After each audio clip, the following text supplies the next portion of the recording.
is my old friend. My account is down again.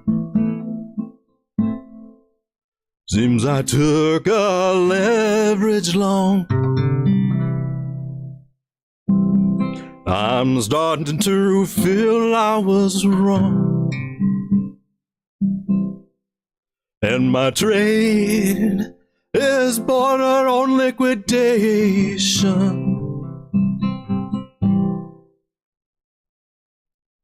And welcome the fears of brokenness.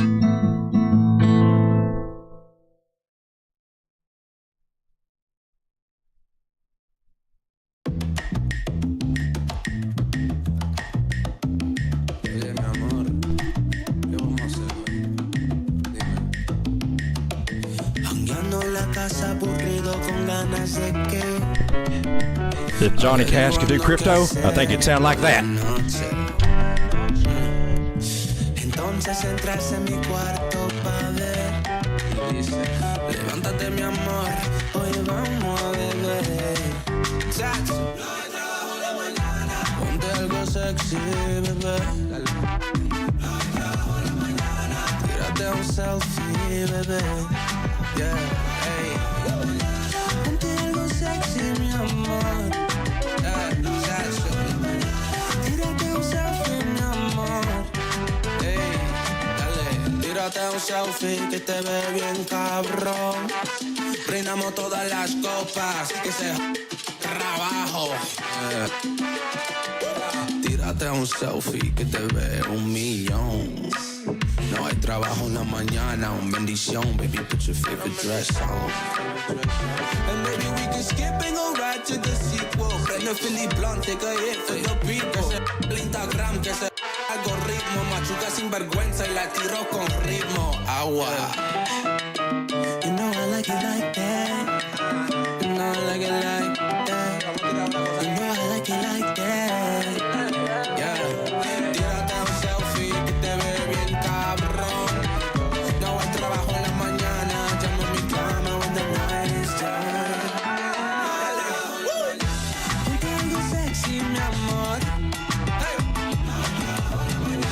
Tírate un selfie, mi amor. Chacho.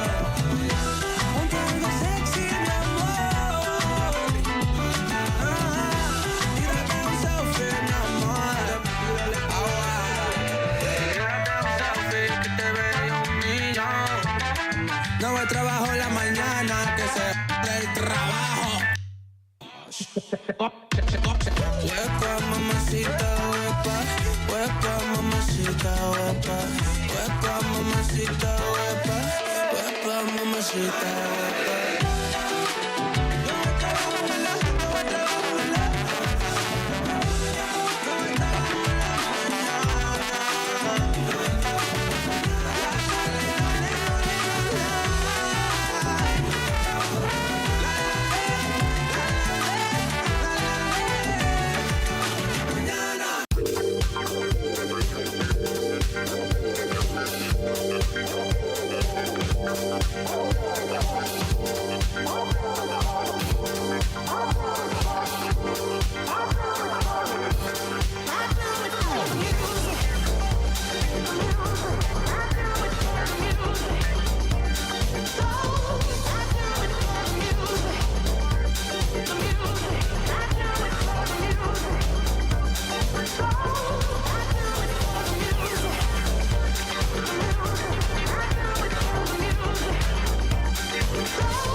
Are you feeling the pain today? Or are you shorting the hell out of this market and making all kinds of money? That's the other side.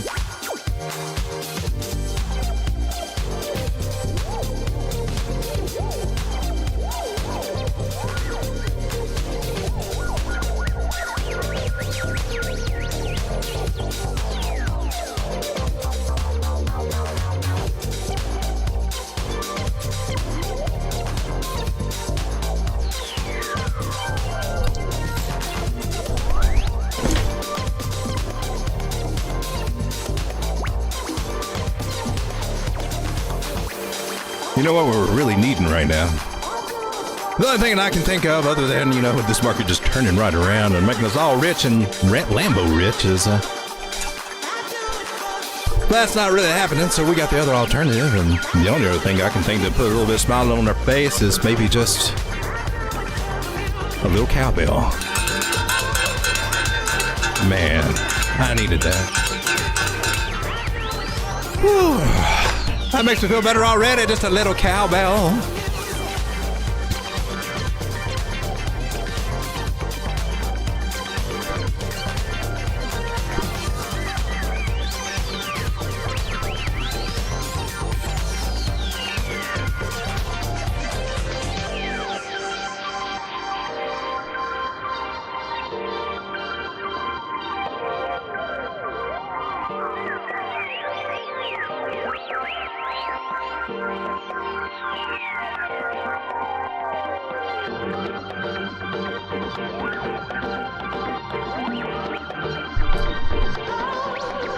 Well, Mr. Miles, I hate to disappoint you.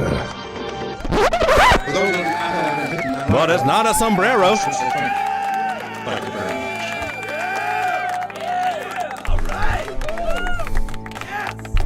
Actually, we're going to have the music a little bit more fitting for tonight. We got the blues playing tonight. Slow it down because the market slowed down. We need to slow down. See what is going on, man. Market be crazy.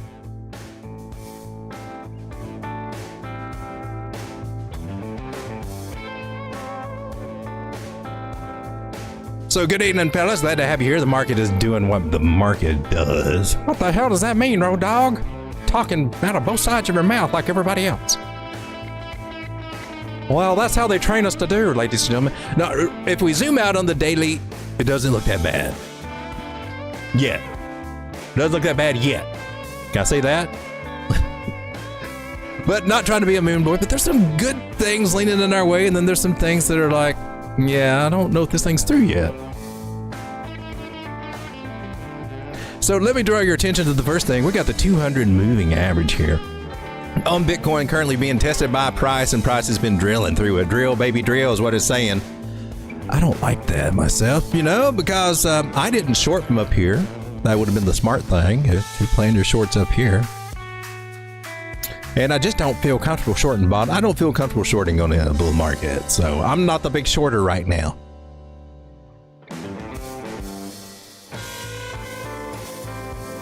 And besides, I'm doing a position margin thing, and that's what I have to take care of. So far, so good. We're all right. We planned for this kind of stuff, but it still don't make it no more fun. Now, the 9 moving average is coming in here at 65,600, and there's a chance that we can bounce back up to these areas. The 21's hanging right there. Now, the 9 crossing that 21 is not a good look, but still, we got a chance to kind of flirt around with this range a little bit, but that's still not the greatest. So in other words, we could come back up, but then what? We might kind of go sideways, and that could either take us down or up. There is a good chance, I'm going to lean with a good chance that we've tapped this little, these are some little local bottom areas on some fibs that we could possibly get a short-term bounce from. That's what I'm looking at. We can get into that in a minute. Some other good signs that there might be at a stopping point that the bleeding might stop soon, at least for Bitcoin. I don't know about the altcoins, man. They are looking roughy.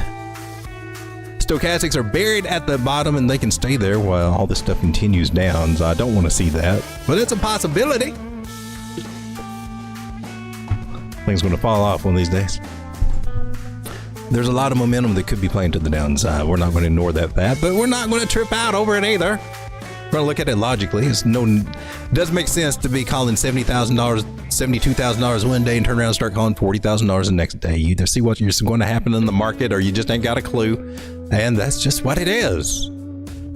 YouTube, I tell you, man, some of the things, how the flip-flop your narrative so much. Gosh, no wonder everybody feels so damn confused. I hope I'm not adding to that narrative. If I must go over what my big-ass narrative is, it's not changed. It has not changed a bit from when we were over at these areas. It's not. I was saying, hey, man, I think we're at this point in the market. It's showing some signs, some patterns. We went over that, the rising wedge and all that. Hey, I'm looking for a parabolic breakup. Boom, we got it, and it should look a lot like this. The only thing is, a lot of this had some downside, man. It had some crazy downside.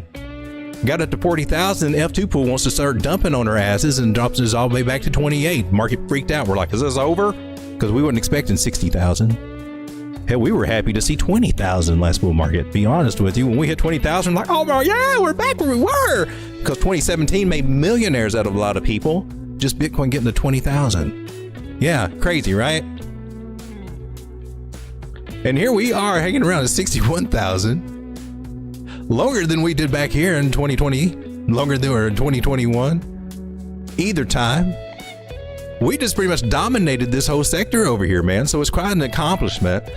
And as bearish as they want to make us seem, I'm telling you, it was the same thing that they wanted to do over here. And it's a whole different set of players that we got right now. This was the VCs and the little institutions coming into the market that were, trying to take the risk on it and help drive those prices up with the scarcity of Bitcoin. And now Bitcoin is very scarce, very much in high demand, and continuing to be in high demand.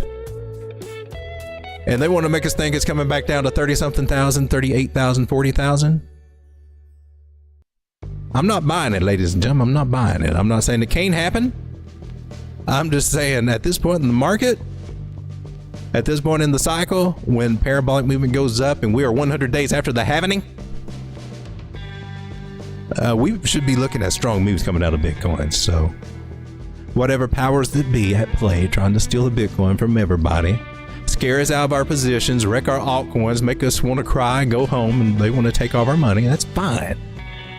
The weekly chart says we're having some areas of sideways and chop. We're right here on the weekly between the 9 and 21 moving average. They flip-flop. But we're sandwiched right in between there. We're just in a great place just to flip-flop around here. We can't decide if we want to go to 70,000 or if we want to come down to 60,000. And it's just all part of the thing where we're having low liquidity on Bitcoin. There's not enough of it on the exchanges. There's not enough of it being mined every day. And then what's going to happen? The same thing that happened when Bitcoin was fresh and new and there wasn't much of it out on the market. There's going to be some volatility. So I'm trying to follow the suggestions that I made way back in these areas before we got here. And that is predicting that that's going to happen, man. We can see these big $10,000 moves at some points from one week to the next. 70,000 to 60,000. That's going to be quite a bit of volatility. So if you're playing your leverage plays, I've had to do this myself. I've had to dial that sucker back. I had to dial it back today. I had to go from a 12x position. I'm down to an 8 or 7. I think I took it down to a 7x. Safeguard that position since it is a long, and I'm trying to get me a nice big long. Because your boy didn't go short or play that card.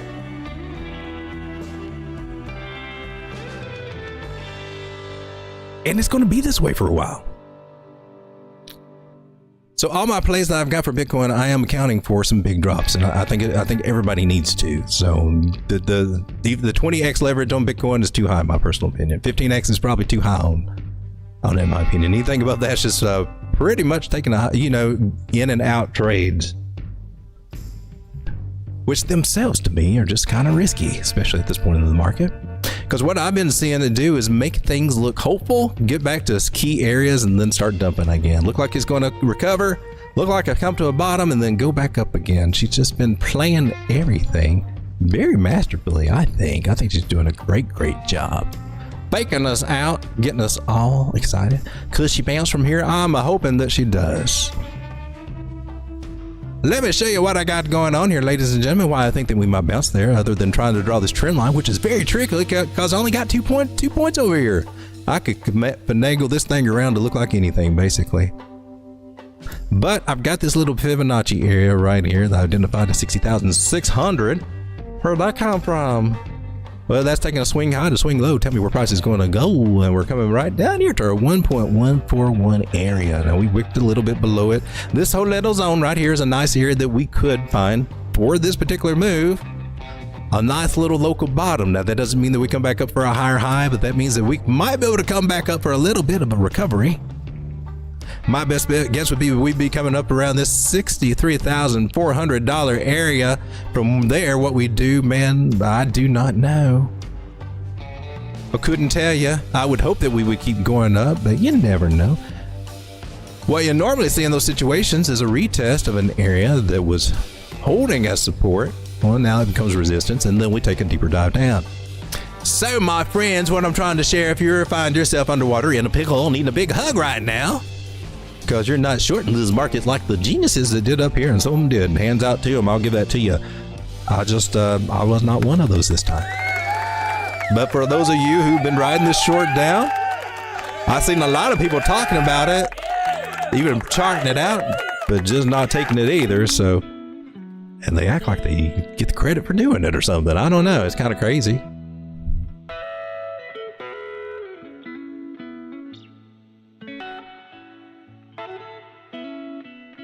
You can always see a setup, see a trade either direction. Doesn't mean that you will or necessarily have to take it.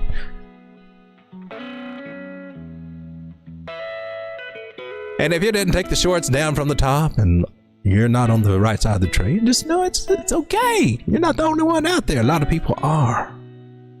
Even those of us that's been in this market and experience, we still maybe not execute things. I would say, this is a point when this kind of things happen, I get introspective about how I executed my positions and everything, how I made my plays. And I try to see what can I change?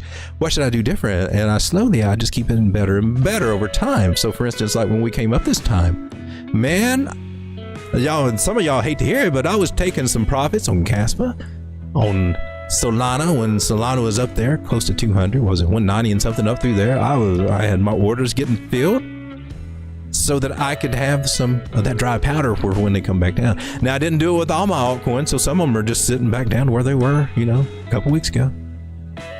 But the ones I did on my bigger bags, I'm patting myself on the back. Hey man, I learned that from the last time that I didn't take enough profits. So that helps me out here. Still doesn't make the ride down to the bottom any more fun if you're on the long side of it.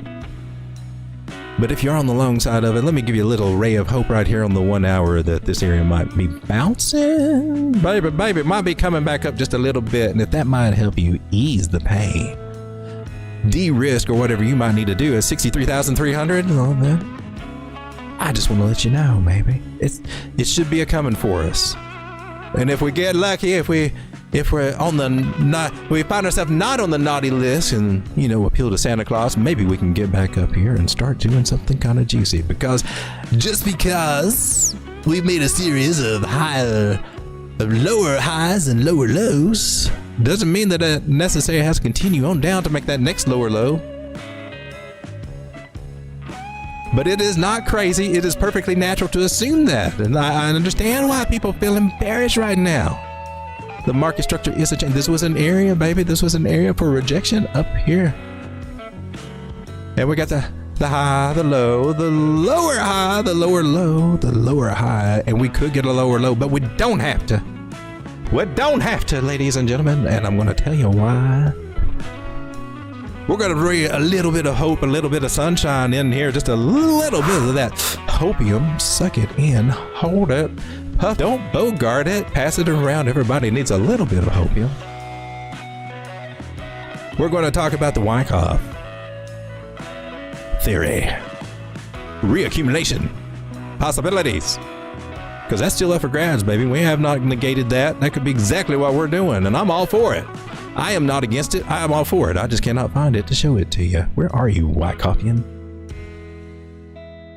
Before we get to the Wyckoffian idea, we'll also come back over here and check out this idea. This is the CME gap, and I don't like it as much. I don't like it. And we're already down here. We're at 61,413. This chart's only active Monday through Friday. This is what the big boys play right here. And when they have these little gaps, look at this.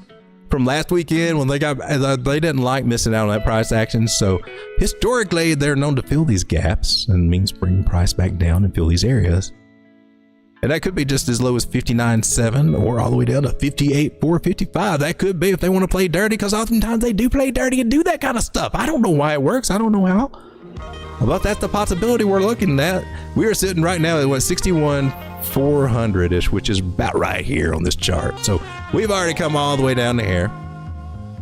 No, it doesn't take much. We can probably nail this thing. be here on Monday morning, Tuesday, so they can get their little feel, or Sunday night. They can feel it Sunday night. Maybe we just kind of slowly come down here and start from Sunday night, build our way back up, and everybody's happy again. I don't know. Could be the game plan going on. Run that guys by ya, or run that by you guys.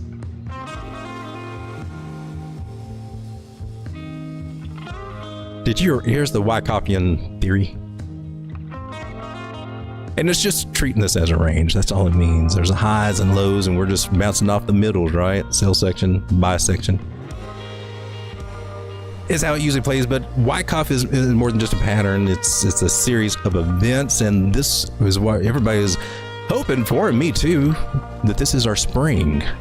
The little spring where it kind of wipes everybody out, gets everybody scared like it did, because man, I was feeling it. It made me realize, man, I was putting myself in jeopardy here. I had to restructure my whole leverage plays over here. That was a come to Jesus moment for me. This first one wasn't all that fun. I think that's the first one that got me started, and this one I think I managed all right. I forgot how they worked, but they were not fun. Shame on me for writing them down twice, is what I'm thinking. But here we are, 200 daily moving average. We talked about that. We can bounce off there. We do a lot of times, especially when all the other moving averages are on top of that 200 moving average. That's a good sign. So if we're looking at Wyckoff, this is what they call jumping the creek. This is a little creek right here. We jumped over it and we get a little pullback, and then we start coming back and just bouncing our way back up until we flag out over here at some point and go on. That falls perfectly in line with what we were talking about earlier when we were looking at Bitcoin 4 years ago at this time after the halving, and then we start going parabolic to the upside. Perfect. This fits that perfect. I'm still on for this. Still up for you. I like you, Wyckoff. I'm not a Wyckopian, but I will lean over to the Wyckopian side when they are playing out. And that's what I got, man. I think there's hopium. And I may be dead wrong. You can come back and say, you suck, road dog. We went up to 48,000 and you didn't call it. Well, maybe so, because I was too busy calling a reversal over here on January 5th. On July 5th. That's what I did. So don't make me suck too bad. Because I put my cojones out there on that prediction, and I got to stick with it. I don't have to stick with it, but I am sticking with it. That's what I got. I think we're just getting a nice little pullback. We're going to keep on going. If I'm wrong, I'm sorry. You can unsubscribe, but that's what I see. Right now, I'm going to take this little trend line and see down here where we got these little wicks right there. Yeah, I'm going to include them into this equation and see where it puts us. How does that line up to where we are now? We're below it. That sucks. Did not help us out a bit. Such is life. Such is life. Well, needless to say, when Bitcoin is down, well, the altcoins just kind of die with it. All but one, really. Caspa seems to be doing really well today. Caspa may become a collateralized asset for me over on my spot margin account on CoinEx. Start leaning on it to take care of my little smaller positions in these other tiny coins instead of leaning on my Bitcoin. Let's take a look and see what the market. What's the market? Looky there, total 3 just gave up the ghost and she just died. That's all of our altcoins except Caspa. Oh my gosh, and I see why the market is scared, man. Look at that. Oh, okay. I see why so I've been reading articles and seeing some clips about the regular market just being like they just pooped their pants today, and I just now saw the reason why I believe that might be so. Shall we go to the daily? Let's just take a quick look at this. We won't spend too much time, but the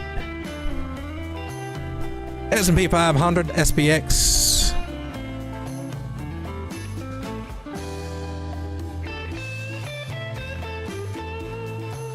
You're not the same chart I was looking at, are you?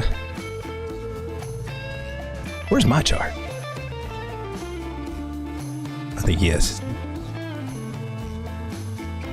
So we've been following this trend line for the longest time, and it's been holding up beautifully until today. She was in a bit of a rise wedge, break down to the downside. Looks like she's going to try to go parabolic there. We didn't call it top on this little guy, man. We hit it and I erased it. It was 56. There's another little extra. But anyway, breaking this trend line, that's kind of a big deal for them. They would freak out over that kind of thing. Personally, I'd just zoom out and look at this little sucker on the weekly. She's still going parabolic, man. She's look at that. She's okay. Just a minor, look, not like this.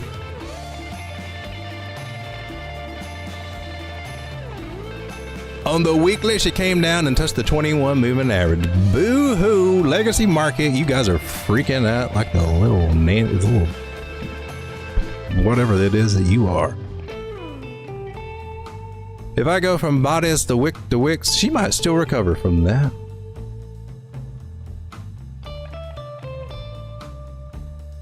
And if she does come down, I'll buy her, man. Be to where she was December 23. At the beginning of the year, just give up all their year's gains. Hell, it feels like I have in crypto. Seeing all those games wiped out, she's still good. Look at that strong trend on the S&P. This is tech stocks and stuff. So basically this trends out, when they freak out on crypto too. I think you can recover just like you did over here. You recovered. What happened to my line, man? That was freaky. So anyway, all right. So we got that crap. I'm not worried about it at the moment. So let's see what you guys are up to. What's freaking you guys out today? Shout out, we got Rising Sun in the house. We got Brackett's Adventures. Mr. Miles, who's always first somehow, some way. Rising Sun, I think I already said that twice. You got Jim B. Any thoughts on XRP? We can take a look at that. Make a little note here. XRP. Extremely. How's it going? Crypto Bejo, 100%. There's Joe from Trade Intuition. And we got Crypto Brad says smash the like, y'all. Appreciate that. For those of you out there that have been hitting that like button, Crypto Brad says hope everyone's doing well. Sorry, Elvis, didn't mean to interrupt your important message. Hope everyone's doing well. Can we look at Ponke, please? It's okay, huh?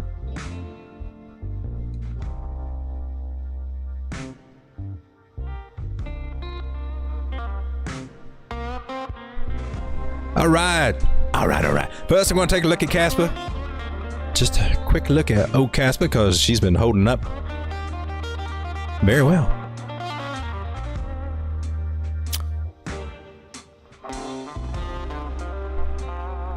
So Casper on the daily pulling back to 18.5 after reaching about 20.8 in that area. She also is in a rising wedgie type pattern right there, which just begs to be broken and go to the downside unless it's really just the start of a nice parabolic move to the upside, which it could be for Casper. I mean, I expect one of those to come at some point, wouldn't you? Casper to $1, man. Sometimes I like to clear this little sucker out and look because she's weird. I'm telling you, the price action is a little odd, a little off. So sometimes I like to do this. It's just not your normal kind of thing. If I'm just looking at my trend lines, sometimes, guys, I must apologize. Sometimes you will see me call a horizontal line a trend line, and that's technically not true. It's a support resistance line.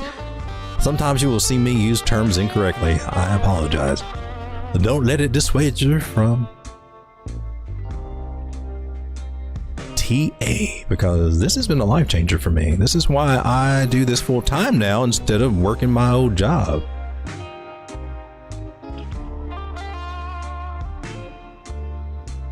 And I remember saying to myself, man, there's people making money out here in crypto. There's somehow that they know how to do it.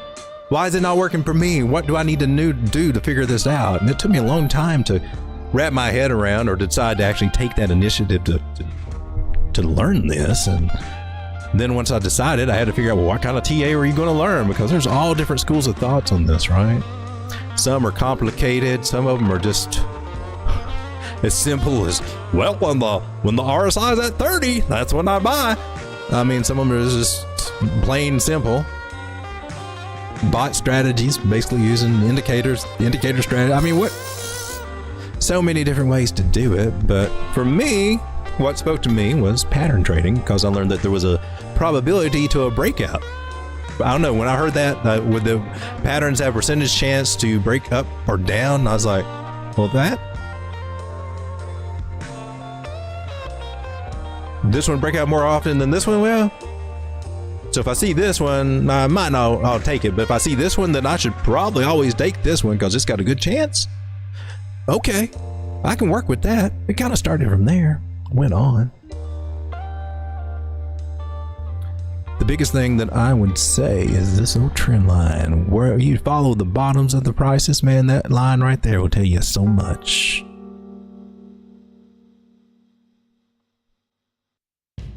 You add one to the top wherever you can, and that kind of helps spell out a little something. And if we're looking for a local pattern, not the big pattern, because really we're in a big ass channel. Whereas it's a very big ass channel that is gradually drifting from its original projection, meaning that it is slowly angling up. It's like the slow start of a possible humongous parabolic move that's just going at turtle speed. But if you zoom out, you see it. You're curving up. So we're getting away from our lines and we're starting to get to some curvaceousness, and I like curvaceousness. There's just something about curves that just, I don't know, man. The eye just wants to go there, and so we start an idea like this. Caspa's been a very strong coin. It's definitely getting everyone's attention now, which is only going to help it get more and more popular, in my personal opinion. She may be coming down to test the bottom of this trend line. Maybe you might be lucky to get 17.9 cents out of it, somewhere through that. I don't know. Normally what I do when I'm trying to accumulate something on a downturn is that I will just have limit orders set in a pyramid fashion. I layer into that sucker, kind of like this. And let's say if I had $100, I would pick me out about 4 little areas there. Usually I'd probably pull a fib or something, but at this point, that's fine. You just have 4, a few little areas there. If I had $100, I'd have a $10 buy, a $20 buy, a cheaper buy, 30, and then 40 for my final buy there. And that would take up my whole $100. Just let me pyramid it in. Strategy will work on $1,000. Well, that's a beautiful strategy. A beautiful layering in strategy to help you get into profit a lot quicker. Throw that idea out there. Casper looking hot, man. What you going to do on the small term time frame? You got a trade here? You doing anything?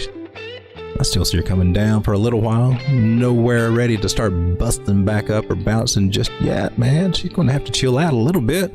And that's fine and dandy. That's okay. No problems with that.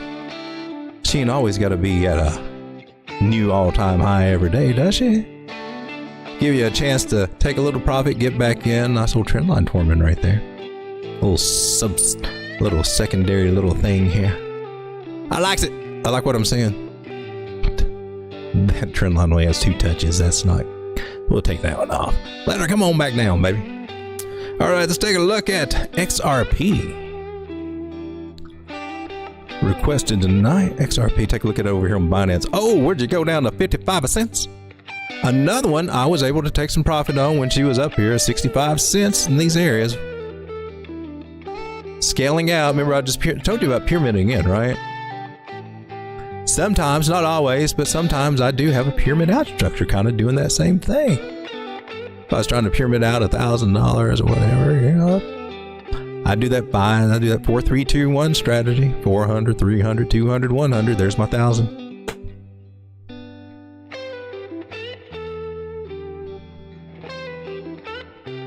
Well, I just get more profits as she goes up.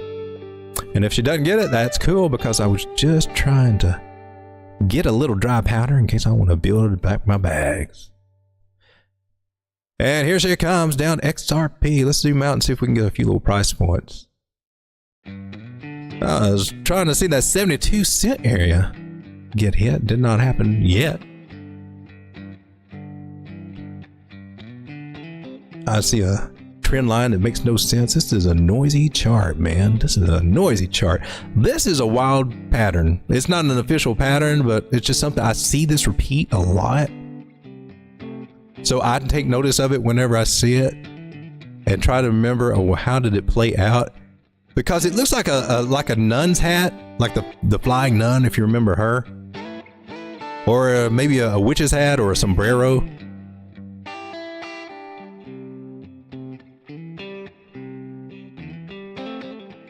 Or some weird aircraft, the wings flip up. I don't know. It's got a weird shape, but I haven't paid attention, and they usually turn out to an upswing. Just throwing that out there. I don't know what we would call this. The flying nun pattern. It's not an official thing. If you ask me, I think it's technically one of those harmonics. But I'm no expert on those. But those Gartley thingies. She seems to have to respect the Fibonacci's. So XRP, I think ultimately there's some more upside for it. She's just been a slow play, man. But for whatever reasons, I don't know. I mean, maybe it's time for it to come of age, and whatever they had against it, or whatever plans that they have for it. I'm not sure that I agree with the use case for it overall or anything. It's more for an institutional side of stuff, right? It's not really for any retail or anything like that. But there seems to be an agenda, a use case for it, something planned out for the bigger players to use. I'm just going to connect some trend lines here. I'm still looking for 72, 69, 72. 69 is a Fibonacci area that will get us out of our accumulation zone, and that's kind of that's that little zone we got to get past. So 70 cents, when we get past 70 cents, man, we can start looking for some more upside. $1.33, $1.32, I think is I think that is on the radar. That's what my fibs say anyway. And my fibs don't lie. They're just as good as Shakira's hips. Just as honest as Shakira's hips they are. What happened to you, Ponky Monkey? Oh look, did it, could it, did it, nail it. Well, look at that little 62.9 cent area just nailing this 3-day chart closing candle area. Just seems to have nailed it perfectly. That's crazy. Those are some fib areas. Like I said, my fibs don't lie. They pick out some good areas. 68, 69. You can see how they kind of almost a little lonely there. But that stuff's over. So now what we got? Let's erase it. Oh, I forgot to do. Sorry. I forgot there's an algorithm thing, and I gotta. Is there a way to? I can't use this thing when I do it, so I can't even put me on there. All right, so we got to do this real quick, and then we can move forward.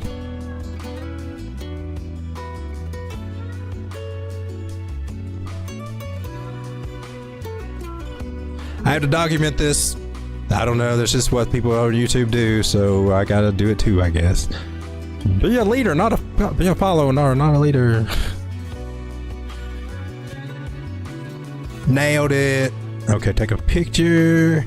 I was gonna copy the image. Then we're gonna come over here to the chart room on our Telegram group, which is free, by the way, for everybody, always. Go to my vanity wall, because that's where this is appropriate, and I'm just going to paste it right there. Nailed it. What is this? This is Punky.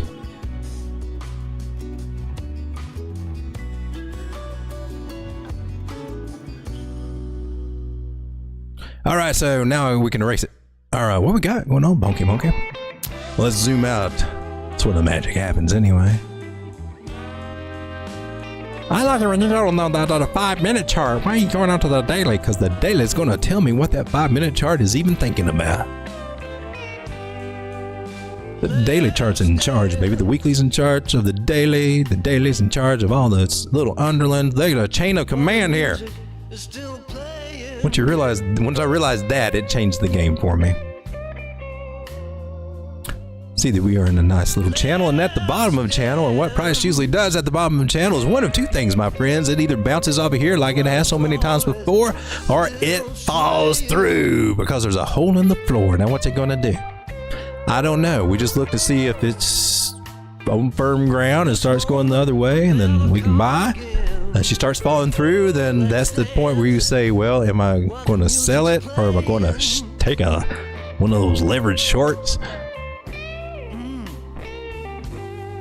But the moving averages suggest that, well, this is a great place for it to bounce. When I see something like this, and then I come down to a 4-hour time frame and see what it says, and it also says, yeah, maybe.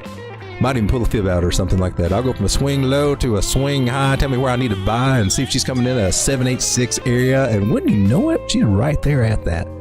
Tighten up my fib a little bit, see if it's my fault or if it's the fib's fault. It's probably never the fib's fault, usually my fault. 35.8. Might just wick down and touch that, and then just come on back on up, baby. I'm gonna mark that little guy, because that's a good reversal target, especially if there is some kind of trend line lining up with it. That for me, this is what I look for. I look for this. I might then come down to a smaller time frame and just kind of see, well, how you acting on that trend line? You looking like you want to bounce on that trend line? On here on the 6-minute time frame, what you got going on over here? What's going on over here? I'm looking at this non-moving average that has been under on this time frame, been under it, playing, trying to get above it, trying to get above it. See what's going on here. Why, you could even come down to that 1 minute if you want to. And then you might be able to use some of those more talked about strategies. You might see the 200 moving average on any time frame will tell you if you are bullish or bearish. That's just the general rule of the game when it comes to the moving averages. If your price is above a 200 moving average on the 1 minute, 10 second, whatever for that time frame, hey, at that point in time, you're officially bullish and things should start looking brighter. The only thing is, smaller time frames move a lot faster, and therefore price does go up above that time frame for a while, and then it comes down below that time frame for a while. And it doesn't get way too far from that for this time frame on any time frame.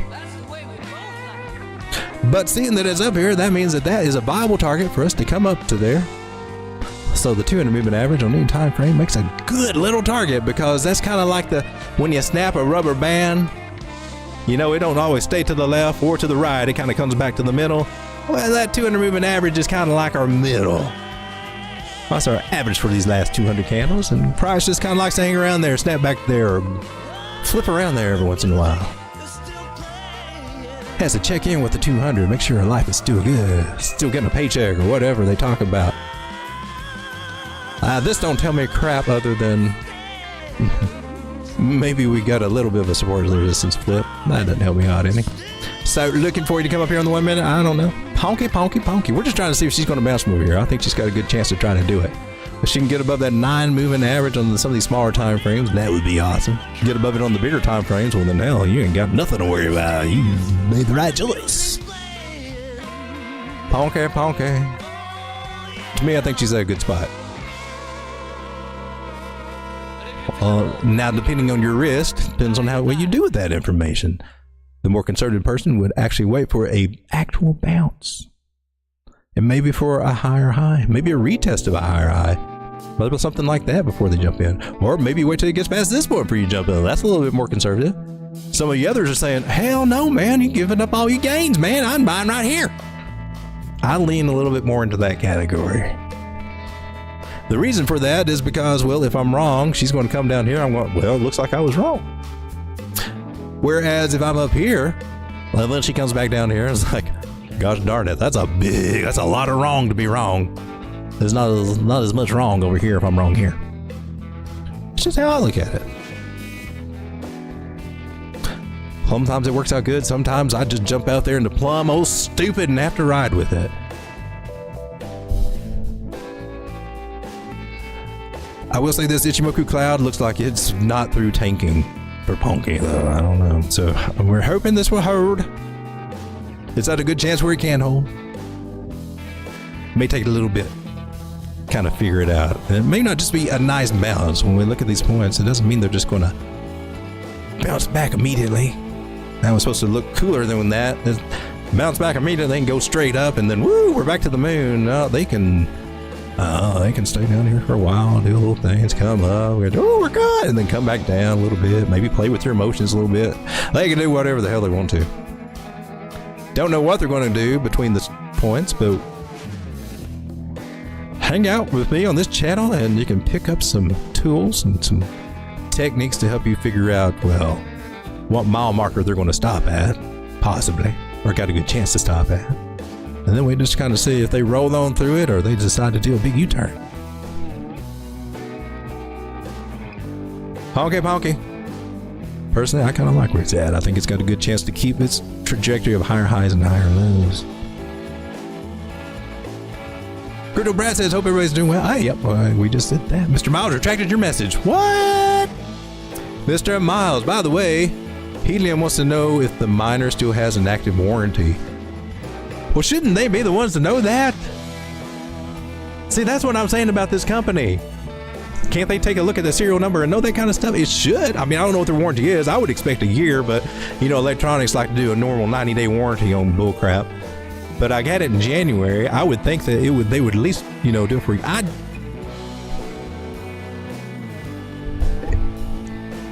This makes me want to talk about my experience with a Helium hotspot miner, which is not very positive. I don't think they want that. Would they like to come to my YouTube channel so that I can broadcast this live with all the discrepancies, all the complaints I have about my experience with that miner?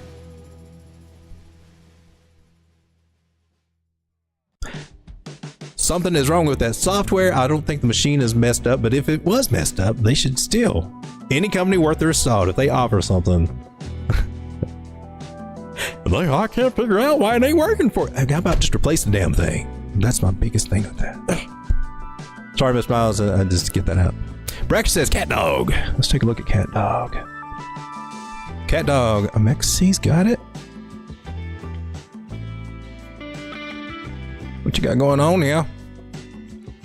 Looks like you could be doing a double top because you did lose a little something there. Let's see what you got going on. How noisy can we make? That's a little too noisy. Let's go back to 4 hour. 4 hour, that's good. We'll do this one. So price is below the 9 and the 21. 9 is above the 21. That's good. That's hopeful. It might be able to bounce back up there with that kind of sign. I do look for that, if that has not ever been made clear. If price is below these and that 9 is above that 21, you got a good chance of coming back up and recovering that 9, man. So that's just one of the things I love about the moving average strategy. Kind of tells me that, I'm not going to sweat this one that much. Whereas it can go down, price can still go down, and that moving average will just follow it. And you'll say, you suck, road dog. You said it wasn't going down.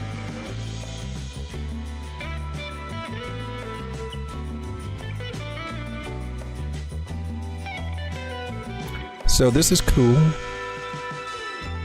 It went up and came almost down back half the way, so that's in line with Dow theory for a retracement. So it may have gotten most of the retracement out of the way because she's been hanging around this area, 382. That's cool. Sometimes you'll see them hang around, you know, at this 236 Fibonacci area. And when they bounce from there, it's great. It's a strong move, but it's just this rarely happens.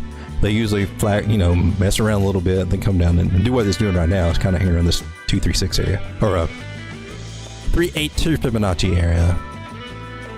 Fibonacci tool that we pull here has just got it's just a little range from 0 to 100%, 0 here to 100, depending on which way you pull it.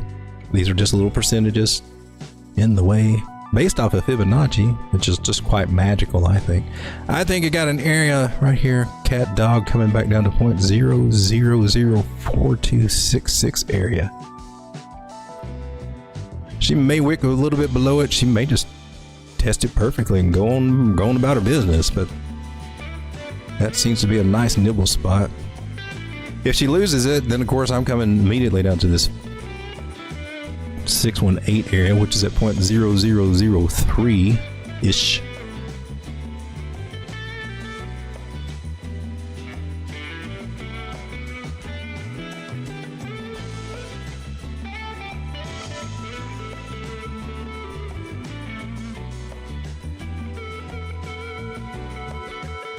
trend line wise. Candle bodies to candle bodies and carry it on over and see a candle body and the candle body bottoms, support resistance flip. Beautiful. Tells me that we were basically in a channel like this. Broke out and doing a retest. Come down the smaller time frame, see how it spells out. It's messy as hell on here. You wouldn't be able to see that on this. So 4 hour, I like the 4 hour. 4 hour looks like a good way to track it. The other ones look way noisy with all these spikes and everything. A lot of noise there. 4 hour, Hakunashi takes all that out, lets me know we're going through a retest. It's got a good chance to bounce from here. So I got two things telling me it's got a good chance to bounce. The trend line and the moving averages are telling me that. What do the other indicators say?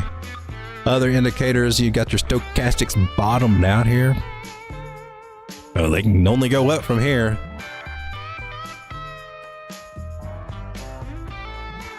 What you say, MacD? MacD's still trying to figure it out. She's bearish right now. RSI is at 53, which is technically on the bullish side. She's above the 50% line, so she's still in the bullish territory. Anything going on here that I need to know about? Other than you got a... No, you don't. You don't. Looking for some... Yeah, you do. You do. You got some hidden bullish divergence right there, which means that the overall trend should continue, and it was... Hopefully making higher highs and higher lows.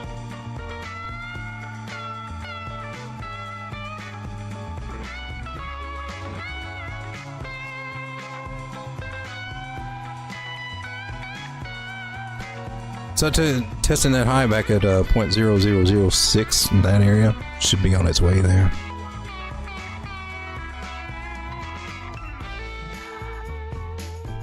We can do one more thing here for a couple of shorter term targets.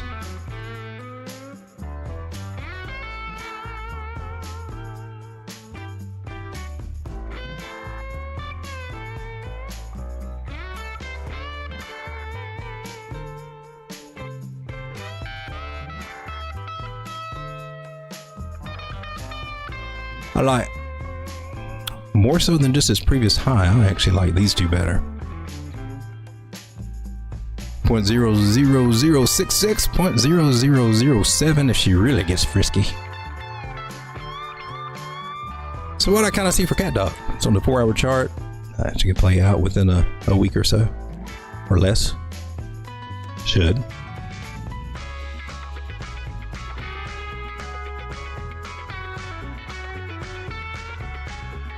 Mr. Miles says he's in a chart cast against BTC. Why must he torment me? Why? Are you trying to grow your BTC, Mr. Miles?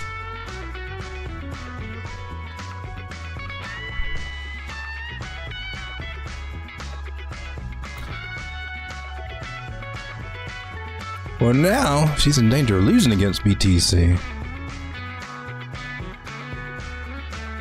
How would that be? Now let's not get ahead of ourselves. Okay, wait a minute. Let's get these little measure move lines out of the way. They're annoying me. That's a solid trend line right here.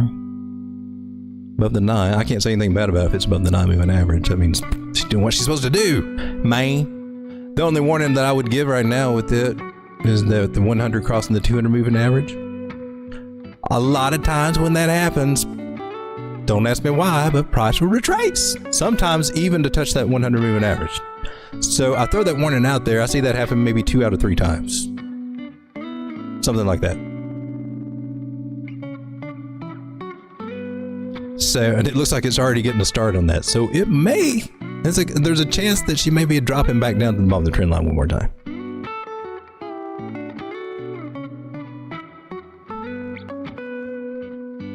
And there's a little bit of bearish divergence right here on the RSI, which would also signify that, yeah, it's time for her to come back down for a little bit.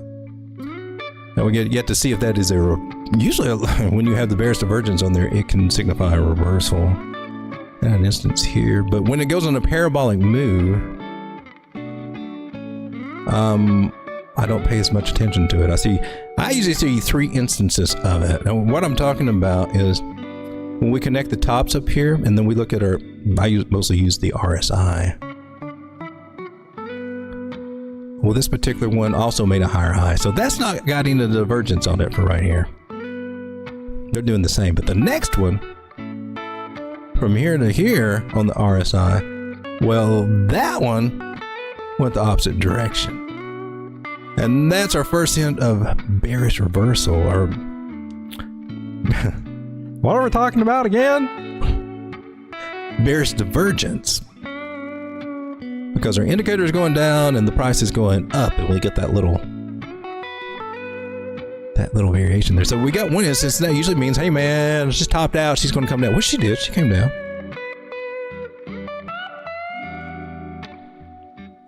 And then she bounced back. And that's when we start seeing this, and it's like, oh man, this might be a parabolic move. Look, we're still going up. But on here, we're still going down. And that should mean we come down from this, right? So we'll probably come down from this one. But that's two instances, and we have not did the reversal part, which means we're making lower lows and lower highs and all that. We haven't actually reversed or broken the trend. So to me, I look for 3 of those as we possibly bust on up. I'm just throwing that as a possibility. So we got one that did not, we got two, one that did not play out as strong as it should have. Another one that doesn't look like it's going to play out. We'll probably get a third, and we're probably on the start of a nice parabolic move. That's what I see. Season a good place to happen. Broke up a trend line, retested that area. That's a great place for a parabolic move. So in that case, that could take us to what, 422, 431 Satoshis. Just got to still wait for it. Hadn't broke the trend line. Still in play until the day that she's not.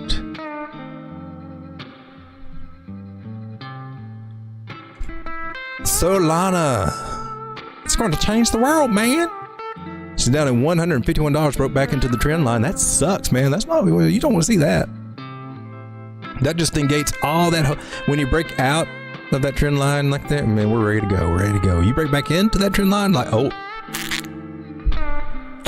This trade setup is officially over. Regroup. Something went wrong. Mayday, mayday. So about 175 would have been the best place to actually take profits, because that's what this little trend line broke, and that's what it says. It says, hey man, excuse me. This would be a good place to make sure that you've got a stop loss or paying yourself a good chance, because things are, the poo-poo's getting ready to hit the fan. That's what I love about trend lines. Trying to figure out if the price too far away from the 21 moving average, it's going to come down and bounce off that 21. You don't know that, but I know you break that trend line, something's going to happen. Could be good, could be bad, but usually it's a good type place, a great place to pay yourself, especially if you didn't catch this little wicks up here when she was really high. You know what could have helped you do that? Oh, another trend line. Shut up with the trend lines. It's my secret sauce, man. It's my secret sauce. So many people say, I don't know when to get out. I don't know when. The trend line will tell you. The twin line is your friend. The moving average says, hey man, 145 is an incoming. Oh, we just doubled up there with a possibility to go to 134. Now, I thought about pyramiding in since we're diving in, and I took some profits and stuff like that way up here, but I'm actually going to wait on this one because I may need some of those funds to offset something else too that I got going on.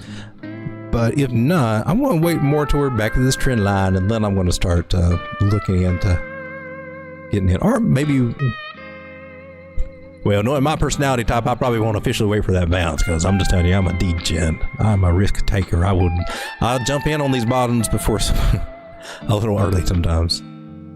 But that's me. Doesn't have to be you, shouldn't be you. Unless you're a bottom feeder too. But 145 does look like it's on the way here for Solana. Not looking good on the 4 hour, losing the 200 moving average. We are officially bearish. Get my bear ears out, man. Where are my bear ears? I'm gonna start wearing my bear ears.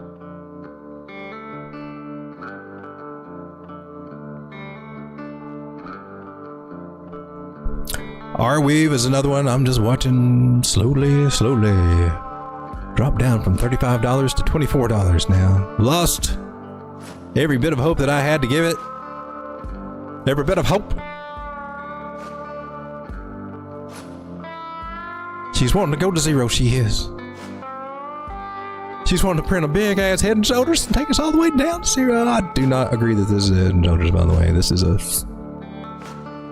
Well, shoot. God darn it, I have to take that back. On a technicality, you got me. You are. You are. Oh, God darn. She's not confirmed, but no, she could be.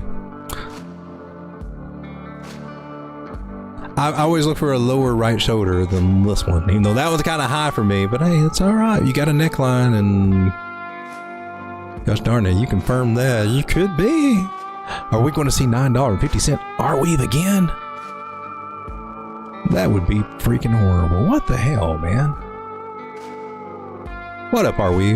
I'm looking at you for a long-term hold, and you're sitting here trying to tell me on the chart that you want to tank on me. What's up with that? That don't make any sense.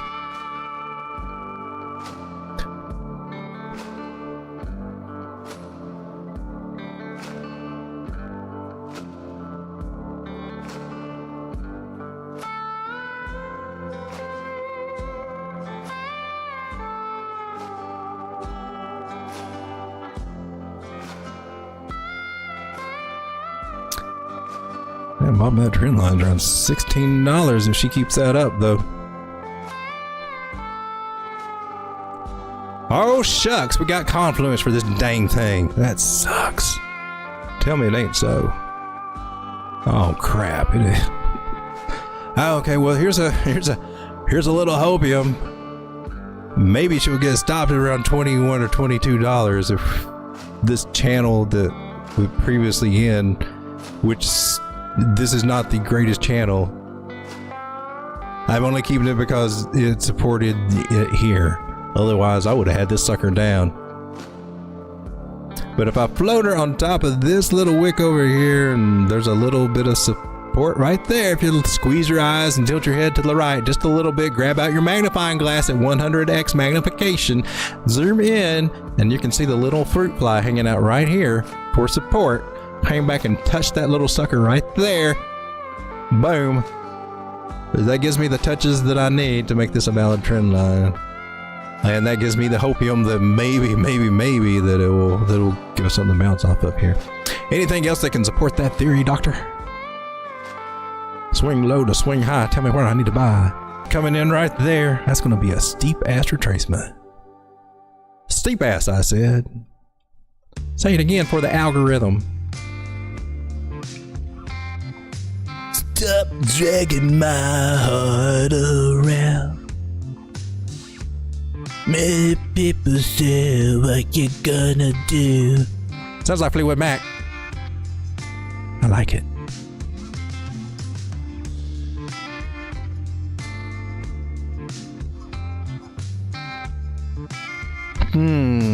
Are we? Why you want to make my bags go down, Crypto Choke Point 2.0? I know it's you, federal government, doing all that stuff.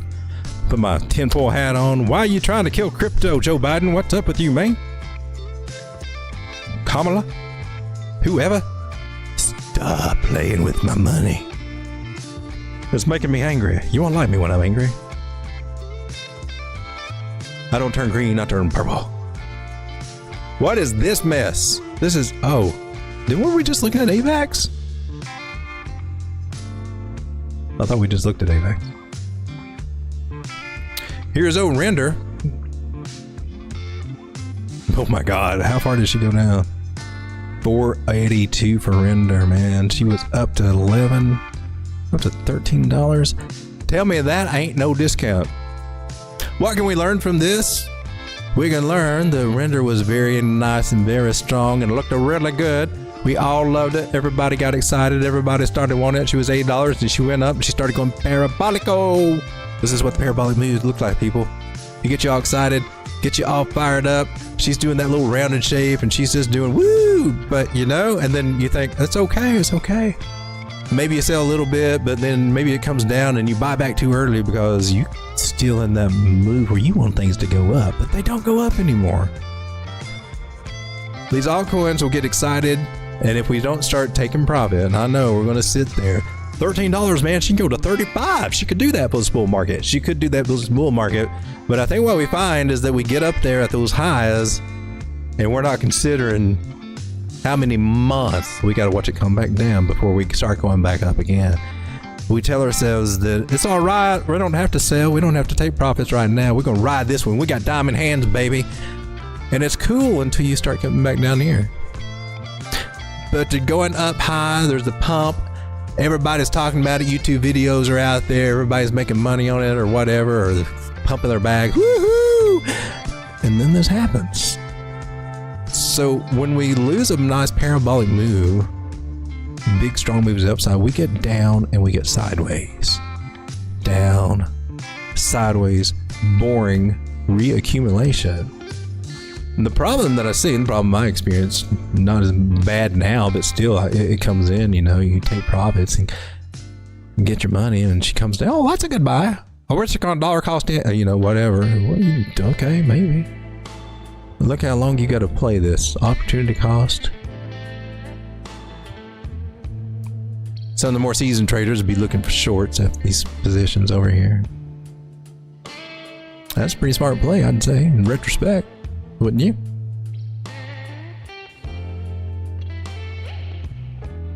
But notice I said seasoned traders on that one, because if you're new, if you're not seasoned, you know, you got to get accustomed to those. Trading a different way, trading the shortings and stuff, because it'll play with you. It's not going down as much. Oh, I heard it's coming back up. Oh, I knew not to short. You get, you know, you get used to it, and then it becomes a little bit more second nature to you. You don't freak out as much, stay in the trades longer. I'll let it ride, baby. Hell, it's all right. Game up the goes there. I'm just connecting dots right now. Render's coming down, baby. Why? Why is the bags are bleeding? How far are you coming down, Render? Well, I can give you a price prediction right here if you want me to. I'm saying she's coming down to 391. With the vague possibility coming down to 268 if we get really freaking bearish and want to just test those market lows again. One of the biggest notes that I've made for myself on this bull market is the next time during the cycle. Whereas this time when I was, you know, buying these altcoins juicy cheap over the past 2 years, I'm just going to focus all on Bitcoin, because every cycle I'm always surprised to see how far that these altcoins travel back to their bear market lows again. A lot of them do that. So if you miss it, you got the chance, and there's probably a better chance just to get it on the second round to go. That's going to be my next play next time. Flat out for real for 100. Because again, another cycle where Bitcoin early on in the first part of the cycle outperforms the majority of your altcoins. And I say almost every dang near nary one of them.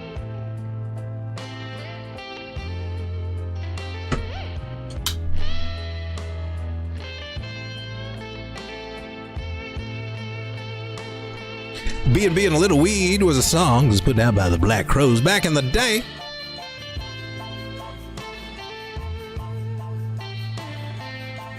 But B&B Binance Coin,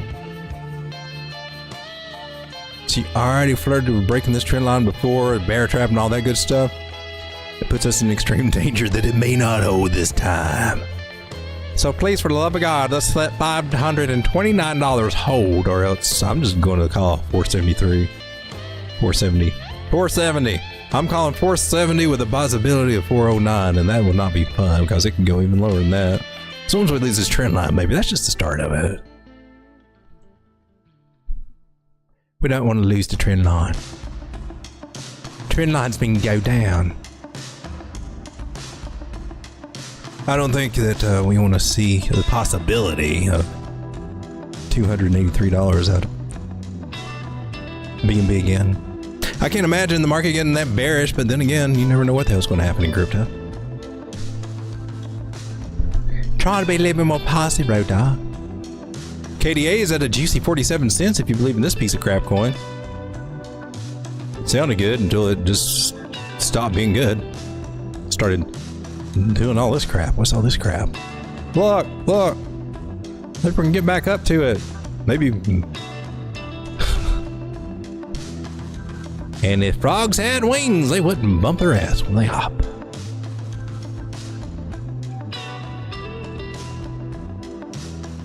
That's so choppy there, I can't get a good read on it.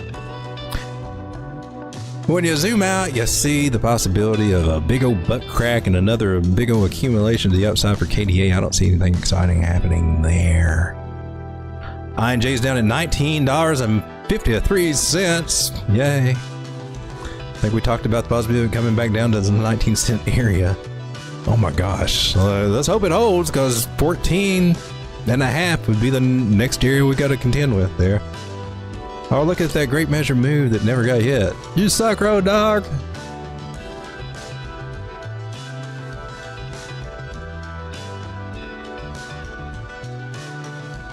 This thing, that doesn't mean anything anymore. Let's take that out. Let's take this out. I want the daily chart here too, man. Oh, look, we got a trend line that we can extend that little guy. And that comes up to, man, that's confluence for $14, dude. No bueno.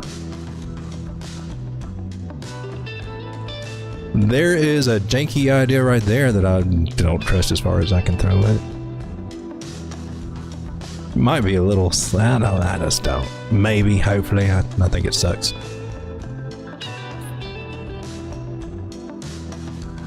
This little guy can go. And I would say we're back to our fibs again to help us figure this little guy out. Swing high and a swing low. Tell me where you're going to go, baby.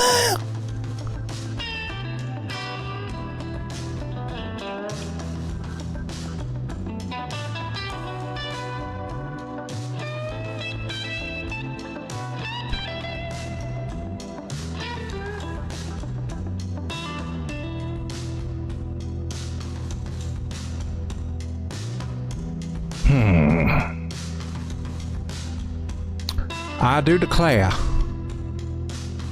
INJU got some janky ass price action going on right now.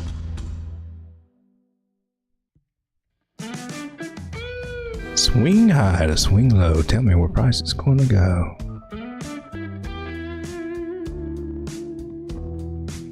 It does look like. Dang it, man, for real? For real, for real? I keep seeing $14 come into the picture, man. Oh, golly. Tell me it ain't so. Tell me you'll gotta find some support over here at 16 something. Please tell me that you'd at least find some support right there. Tell me you're not going to $14. I feel like such an idiot for not just selling it all at $44. But dang, man, maybe you can 10x from here, go to $400. We just gotta let it stay in here and stake.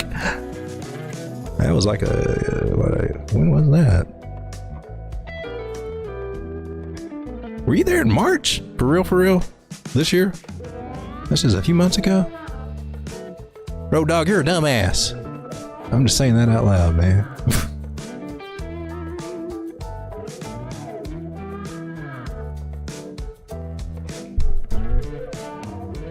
Coulda, woulda, shoulda. Turbo, I want another 100% pump, says Sam Webb. JN Vision says, Theta? How's Theta doing?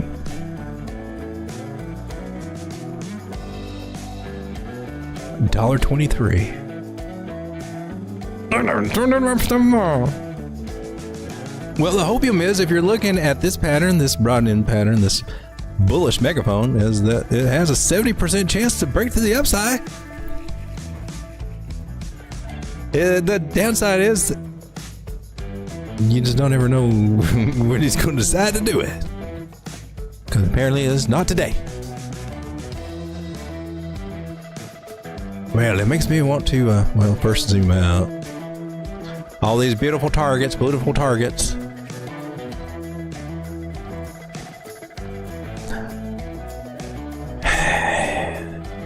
Again, we got another, not that it's going to happen, but we got another possible Bart Simpson butt crack here that leads to another slow, boring ass accumulation.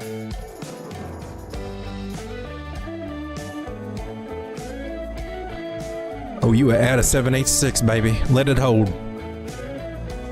So she's at a possible area to bounce. There's one more area below it that she can still go to, depending on what Bitcoin in the market does. So we got two areas. We're approaching a bottom area, so we got that on our side.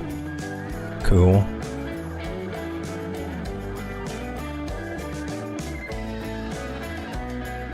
I'm still not crazy about this action though. It makes me think it's going to try to do another big long ass accumulation. There might be another spike up if this is doing some kind of one of those harmonic things. I can't think of. I just don't use those.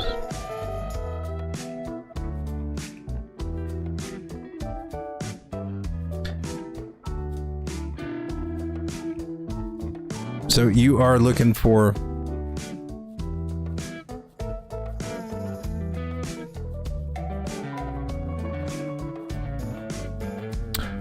especially if it is when the harmonic pattern, you want to look at 325. 282 should just come into play naturally. That is a 618 Fibonacci. That's always a great target. That's where a lot of people were trying to short this sucker anyway. It's just however they're at. Don't tell me it just works out that way.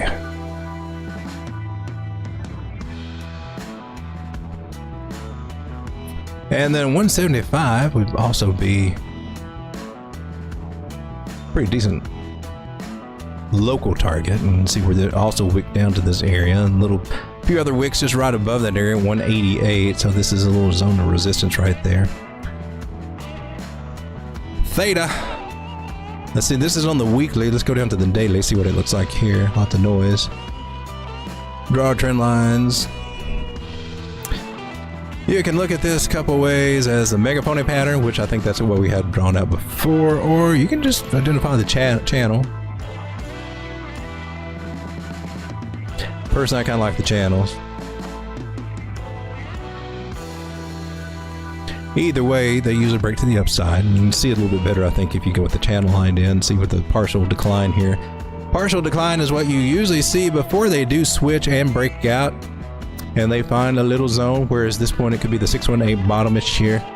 Find support, come down, double bottom there, and then start trying to work to the upside out after the breakout. It's usually what we try to see, what we see with these megaphone patterns and falling channels and falling rotting wedges or whatever, the little megaphony.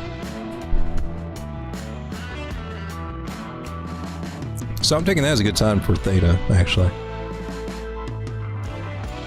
Man, I forgot to put my moving average back is on and everything. Moving average is what are they saying? We are still bearish.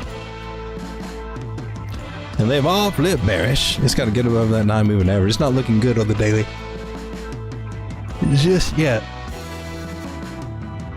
Or on the 4 hour. 4 hour just gave it a death cross just now. Boom, boom, boom. I still think she can turn around right down here. I'm looking at 114, 115 out of theta. And hopefully for a bounce there.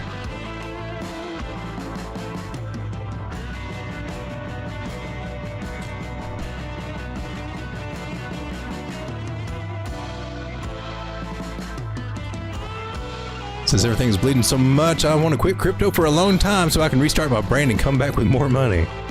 I understand the sentiment. It's not fun for me looking at my wallet again and saying, at this point in the game, I've got so much volatility. What I can lose within a week's period of time is just like, I'm looking back, I'm like, dang man, that used to be a whole year's salary or more. That's just gone. Well, that's not cool. But then again, when it bounces back, it's like, dang, I made almost a whole year's salary in the... But, you know, it's not realized or anything. It gets old watching the numbers go up and down. That's part of the game right now. It is part of what they tried. They want us to feel this way. It is part of the plan to help weed out people and get their money. They're pretty good at it. June says, I'll try to get 15K to DCA Bitcoin bottom after bull run. Yes. It's good to make plans for the next bull or the next run, the next cycle. I think how much you plan to pull out and save for that, and saving it for Bitcoin is it's going to be a big part of my plan next time.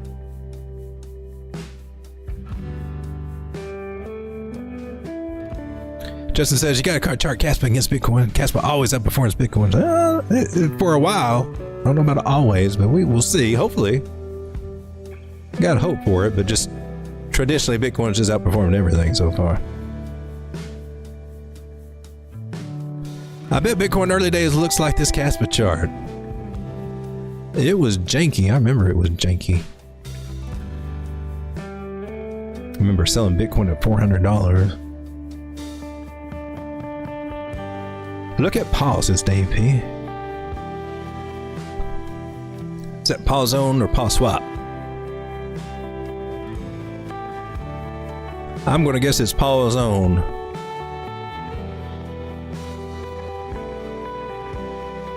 That is a noisy ass chart, man. I have a yellow line, which is usually a Fibonacci. It's usually a 618, unless I got lazy and didn't put it on there and didn't change color. But regardless, it was a bottom area here, and we just lost it. That's not, and retested it. So I would be concerned about that. That's not what, you know, we get support, and then we retest it. Like, that's not usually what we want to see. So it looks like this one's going to bleed a little bit more too. Could give you a target, but probably scare you.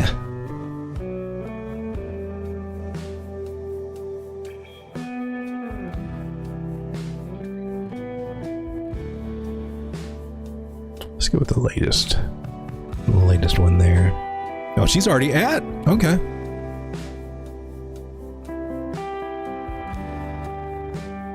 She's already at one of the targets.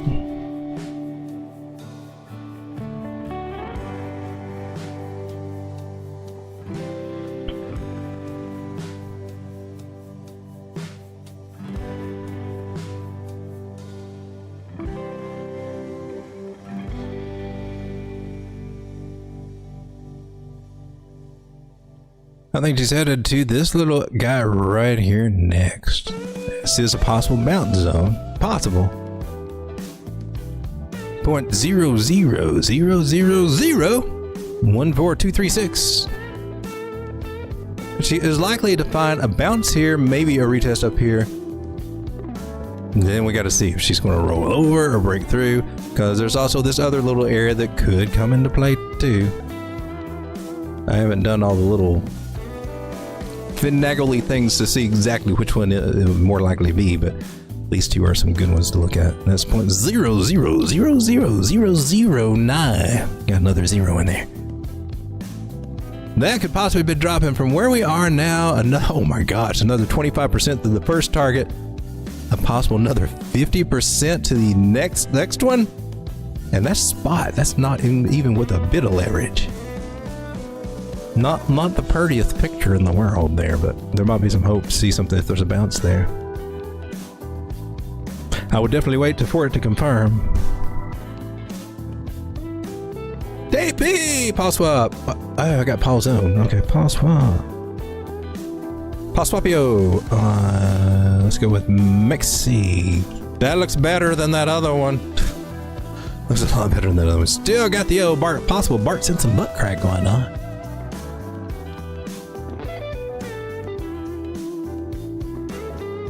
I can't remember. Okay. Looks like we hit some targets and measure moves and whatnot. I drew this line way over here. It looks like she came and hit it. Almost hit it twice. For what was? I don't know what this was for. We're just going to start all over because I can't remember this. Let's zoom out. It's slanting up. I like that, really. So I think the best thing to do is just go from the bottoms to the top. Swing low to swing high. Tell me where I need to buy. She's hanging around the 786s. I like it. So we'll mark this little guy.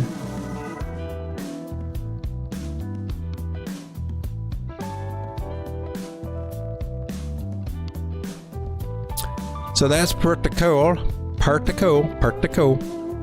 Swing out the swing low. Tell me where price is going to go immediately. I'm going to mark these two targets. Since we bounced off of that particular one, there's a good chance that if she gets bullish, she can hit these targets.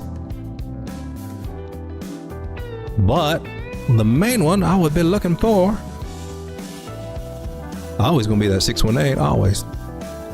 It's just a good juicy target, man. First place you're probably likely to get rejected there if you're trying to do something big. And then of course we got to get above this little guy right here. I'm going to mark him as a red line, because anything below that, according to my little strategy on Fibonacci, puts us in an accumulation zone, which we're accumulating right now until we bump out and start headed up to this little guy at 33. What is that? 33964 is the actual number I got on my fib. We're right over here, this little box right over here. Oh man, did you move it? Move it back. There we go. And bouncing off of the, yeah, I wouldn't put that one up there just yet. We'll wait and see what it does over here.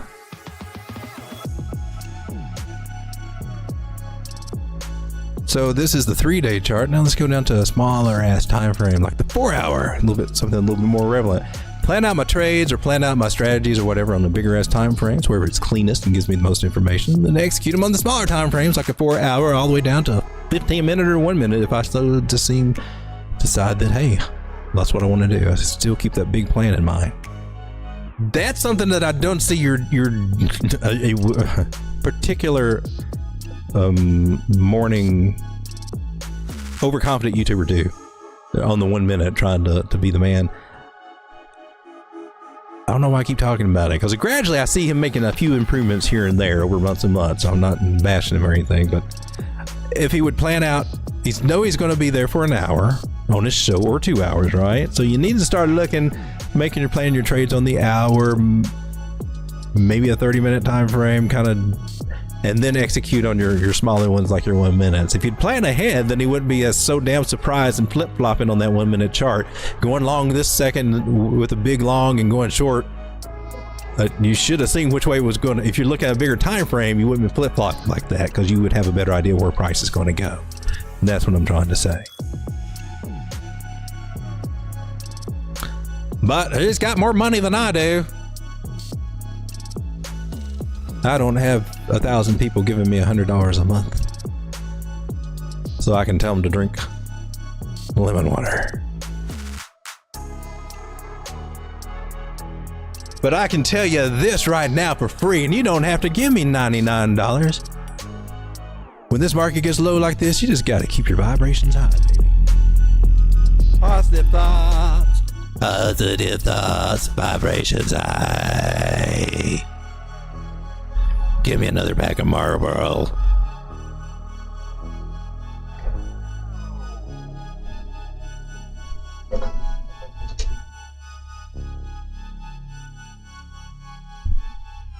Pause swap. What you about to do, baby? I like how it's doing over here, man. The moving averages over here on the 4-hour, 100 or the 200, 150. They're all good. I think it just got a little pullback. Went into our fibs here. Probably got this one probably got a nice little 886 retracement. Swing low, swing high. Tell me where I need to buy. Yes, there's that 786 right there, baby. Okay, so we got that. Let's go ahead and get our targets. We're retesting our 236 fib area right now. That's cool. So I expect a bounce from there.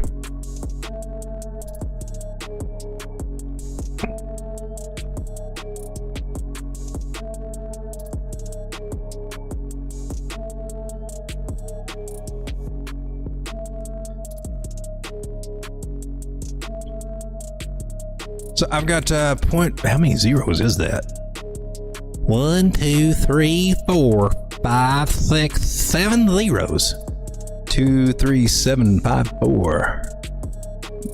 I like that target a lot for where we bounced and where we can go to. You have to take a little bit more patience to get there, because, well, I mean, you might have to see price kind of bounce off of that area before it gets up there, something like that. So the other one's at 21.97-ish. That's kind of what I see for pause swap. No problem, DP. Appreciate it. DP says Casper's amazing. It is. That's a good one. Keeping it feeling good. Judson says, I gave up a woman for crypto and life has been great.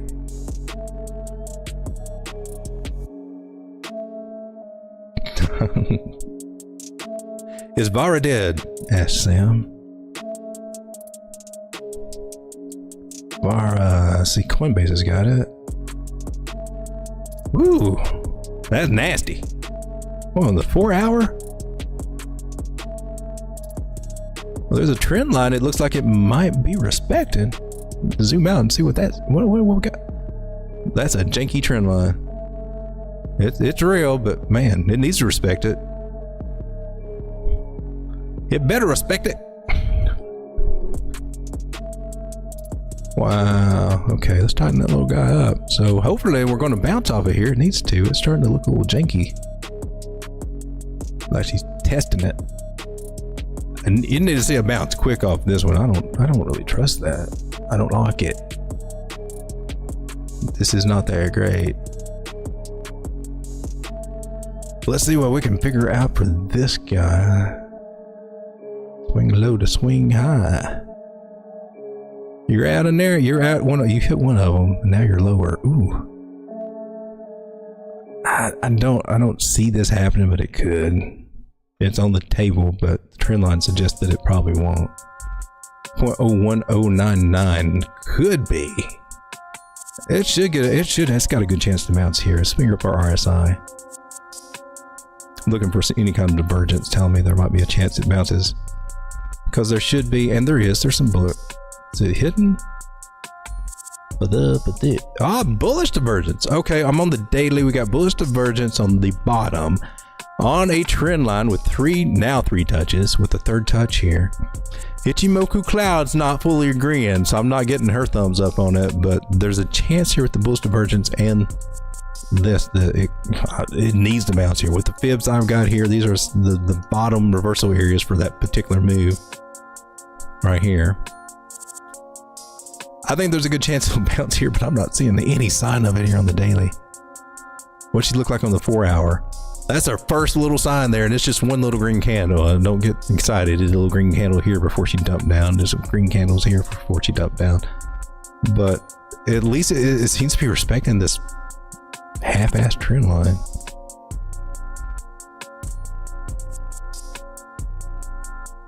Wow. Definitely got to keep an eye on this one. For the total degen that just loves buying bottoms like I do, you know, might be tempted to do that when I'm not, because I'm at this point in the game with the way everything is going on. I'm just safeguarding my positions right now. Total 3 is down to $574 billion. With the chance to come down. Back down to this $530 billion area.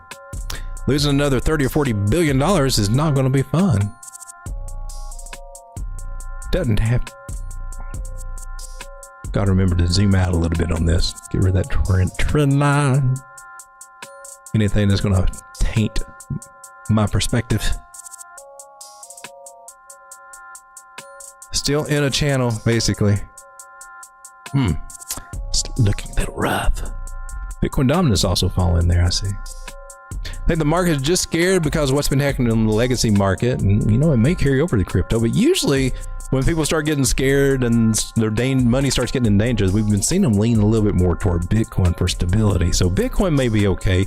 Altcoins though in your bag, you know, they may be hurting for a little while. We've talked about this possibility for a while, and it's easier to talk about it than it is to experience it, even on my end. I find myself, well, why didn't I do this? And why didn't I do that? You saw it coming. You saw the possibility. Why didn't you take action on it? And when I look at myself, I could say that about everything that I've done in crypto. You know, you can see things, and then I think the real magic is when you take action on it and actually do something about it. That's when it counts. So doing the TA and seeing the warning signs or having the magic numbers or a trade setup or whatever, you know, even if you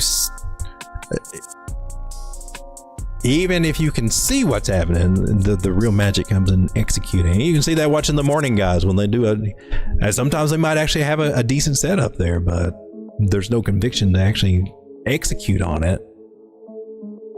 What gets me is you turn around like, who took that trade? Who made that money? And I'm like, well, why would they have conviction if you didn't have conviction? And that's a valid question. But even when I have conviction on something, you know, the execution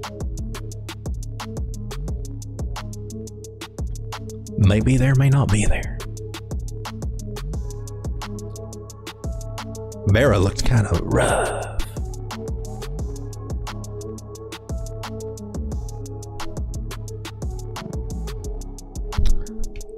Let's see, I wanted to take a look at one that kind of follows on with Bitcoin is Stacks. Not like this one. I got this one playing. This one has been cool. I gotta say, I've been thinking, because I used to mine Bitcoin, and I consider what the price of miners are. But where I've got my Stacks, I've got it staked over there, and they pay me in Bitcoin. And it used to be a little bit of amount, right? It's okay, and it's about what you would think for staking. But lately, or the past few months, man, I don't know what they did over there, but what I was getting normally for the staking rewards over there in Bitcoin, like tripled. Consistently, it's tripled. So it's a nice little amount. And I'm sitting here thinking, if I'd put that much money into a miner, I don't think I'd be making that much profit every month as what I do on staking Stacks. So just something I'd throw out there. The returns you get for staking the Stacks in Bitcoin, I think it's that's the whole reason I did it, but I think it's actually worth it. And then I think you get qualified in on some airdrops and things like that. That's been cool. I got a rune stone from that, those are valuable. All for staking. We got a line here to predict something, and I didn't write what I was predicting. What were you predicting? Did anything happen? Well, it topped out. So Stacks, losing trend lines, doing like everything else. Just get this thing cleaned up. I can't see crap.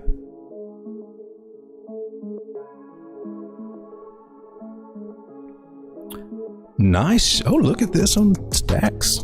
Look, we got the rounded bottom, the butt crack, and the whole deal. So maybe this makes more sense when you see me talking about those Bart Simpson butt cracks and what we might expect out of these coins. Does this look familiar for what you've seen on some of those? Does that look familiar for any of the coins that we looked at tonight? I've seen some that did just like this. And then what happens? Long ass accumulation like this. And this, you know, I mean, it is great if you got a long game plan, but if you're sitting here expecting this is going to double and I'm going to get out and I'm going to move my money over here, it could be a long play. But it can turn profitable. Look how Stacks did after it did its double bottom here. And we're seeing some altcoins come back they're just now making their double bottom. Think about that. There's some opportunities out there if you're willing to play it and aren't afraid of buying those bottoms, because they can turn out like this. And let's just say from Stacks, when it was down here at this bottom, this is 45 cents. And it went all the way up to 380. So by what? 650% gains.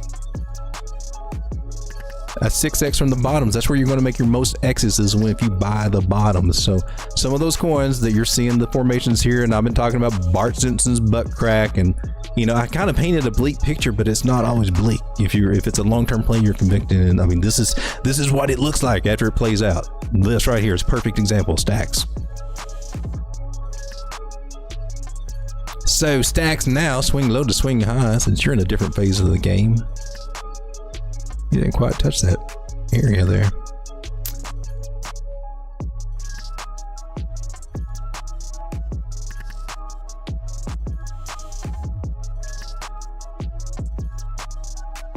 All right, let's see what we got here.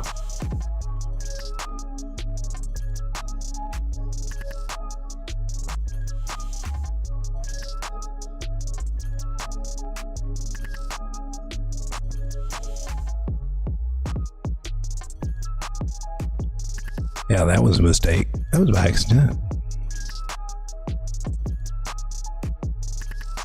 Oh, that's lining up nice.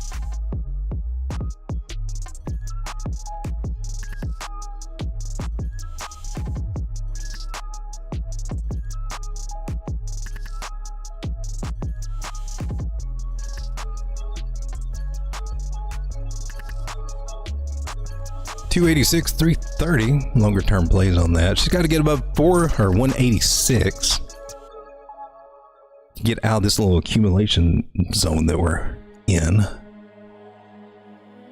my opinion. So 186 is a magic number that we need to get above. Otherwise, we might be coming back down to these areas about 124, 128-ish.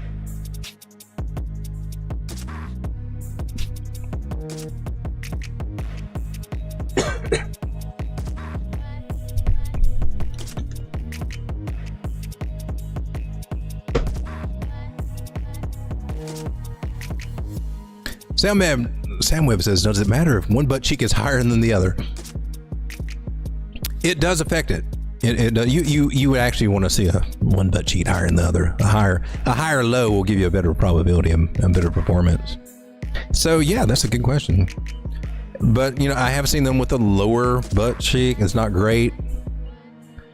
I like to look for divergence in those cases on the indicators. Because you know, otherwise that would be a lower low. But yeah, this one making a higher butt cheek makes a higher low. Yeah, that's good. So this is a thing right here. And Mitch Ray is good at this, and I forgot what's his Mark Comey? Man, I can't remember his name.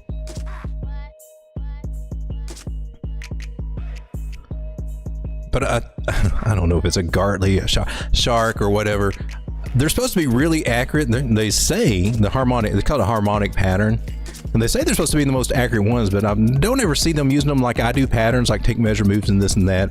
Yeah, I think it's basically that, you know, once you see these ideas play out, that you kind of guess about where the fibs are going to go, and then you're looking for it to at least come back up to the price as it was before. Seems to be how they explain things. And I'm like, oh, I don't know if it's worth all the confusion in trying to do that, because I can't see that it really reveals anything. It's not like, oh, look, you take a measure move from this to that, put this here, and then you got a target to, you know.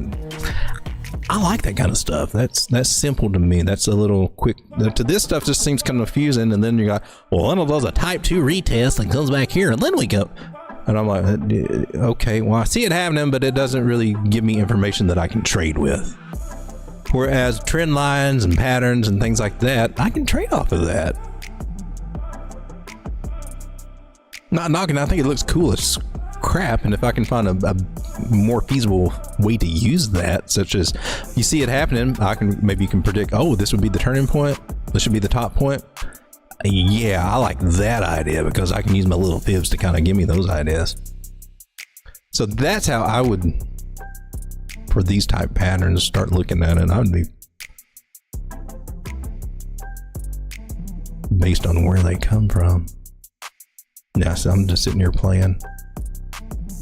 But I would be trying to, oh, well, maybe this is where our target for a fib would be for a reversal. That's how I would start looking at it. That's usually kind of what I do anyway, but. Big old, that just almost looks the same. It looks like somebody's laying on the bed with their legs up, and I don't know what this is. I don't know. All right, we're going to get off of this pornographic looking chart and go somewhere else. That's starting to look weird. Let's check out Toncoin, see how this is doing. I think this one's being artificially held up. I am. I'm getting real. Oh, she's dropping now to 610. I think she's just lost her critical area there where our artificial supporters will start giving in, and we'll start seeing like 435 out of this guy. For real, I think that. Hope I'm wrong, but I do. I think that's what's going to happen. Something's not right on that price being held up like that. So rounding top, lost the major trend line, more likely down. We took a little measure move best we could from the most recent activity to put there. Kind of suggests, oh, I think we already marked at 512.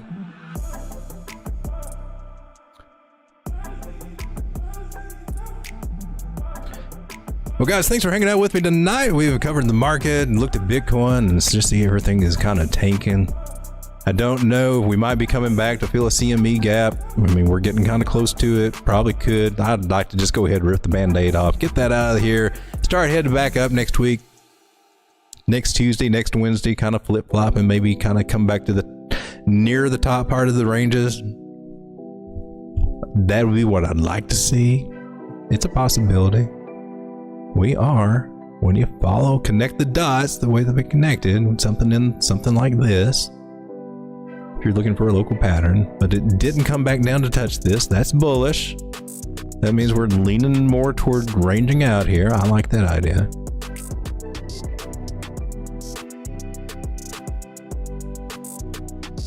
And then you've also got some other trend line ideas, such as this one, which I also like for Bitcoin. Make that one big, nice and fat, or color in big old green. And for this idea, bear trap that we followed, this is the exact same trend line a few weeks ago when this was going on. Is it going to possibly come up to the upside? Are we going to make it? Or because everybody was scared we're going to get a reversal even further down here, but we didn't. We actually come back up to 70,000 one more time. We might be able to come back up to 70,000 again. We can bounce off this trend line again. I'd rather just take this little white trend line off and just stick with this green one right there, because we wicked down, respected it. 200 moving or 21 daily moving average. We bounced off of that. This looks decent. This looks good. This looks recoverable right here from what I'm seeing. And this one's old. This one's got the old data on it. We're actually sitting down about 61.7. So we've gained some in the past little bit, haven't we? Yeah. 6 minutes, starting to bounce off this little area. This one looks more hopeful right now. We got a little sliver of green here on the 6 minutes, so this one looks a little different. I just follow this, and usually on this time frame I look at Bitcoin a lot, and follow a trend line, breaks a trend line, trade over, that kind of idea. I got a feeling that this weekend we'll see a little relief and it won't be quite as scary. I would be more concerned about it starting to turn scary maybe Sunday evening, Monday morning, somewhere through there when the big boys start coming back, as they may be chasing that little gap area, which is just right below us.